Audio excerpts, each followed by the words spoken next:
Punta naman tayo sa sili guys. Doon naman tayo magpipitas. Wow! Ang laki na ng upo. Ay, upo. ng patola guys. Ayan. Oh. Pero hindi pa pwedeng harvestin. Isa pa lang. So, dito muna tayo sa sili. Oh, diba? May maanihin na tayo sa ating sili. Sili. Yeah. Isensya na kayo sa aking pang ano. Yan. Kalawangin. Yan guys. Let's harvest na. Yeah.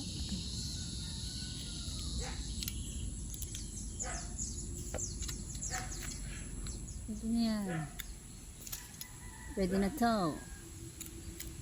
Yan guys. So ito pa.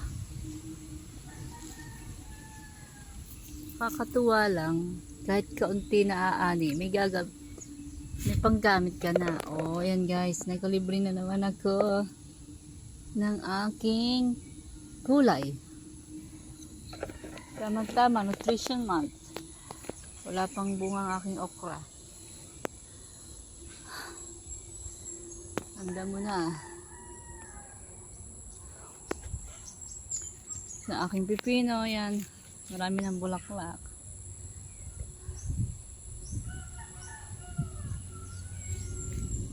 Kakatuwa guys itong aking patola. Okay. O yan lang guys ang aking naani. Good morning.